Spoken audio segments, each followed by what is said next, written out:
Somebody asked me once, more than once, Brother Zac, what is the mark by which you recognize that God is blessing you?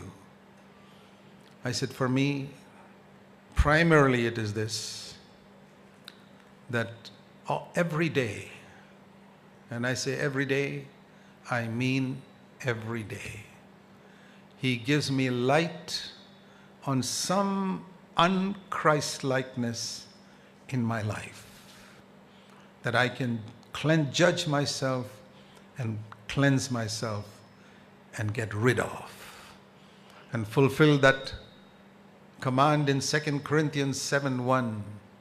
2 Corinthians 7:1, let us cleanse ourselves from all filthiness of the flesh and the spirit, and perfect holiness in the fear of God.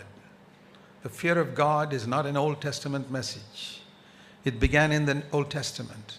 But 2 Corinthians 7:1 says we perfect holiness in the fear of God.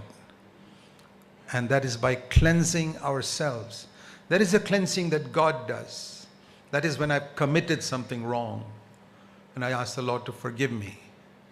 But when I've done that wrong thing and I ask the Lord to forgive me, then I must cleanse myself from that within me which made me do that wrong thing so that I don't do it again. That is cleansing myself. Supposing I discover that it was my pride that made me reply to somebody in a certain way and I've committed that sin. I ask the Lord to forgive me. But then I must judge myself and cleanse myself of that attitude so that it doesn't happen again. Otherwise, I'll keep on living like that, like the rest of Christendom. Babylonian Christendom is like that. They keep on doing the same thing. How do we know God is not blessing them? Because they're not getting light on that un-Christ-likeness every day.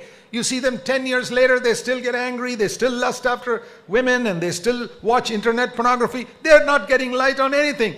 They may be getting increment in their jobs, promotion in their jobs, like every other non-Christian and atheist gets promotion in their jobs. That's not the mark of God's blessing. This is the foolishness of Christians who think that if I'm prospering, God is blessing me. Do you know that every religion in the world teaches that? Not just Christianity. Every non-Christian religion which worships different gods, they say their God has made them prosperous. They even say their God has healed them when they go to some temple for some pilgrimage. It's not just Christians. But there's one thing that none of those gods can do. They cannot make them Christ-like. That is the blessing of, the unique blessing of Christianity.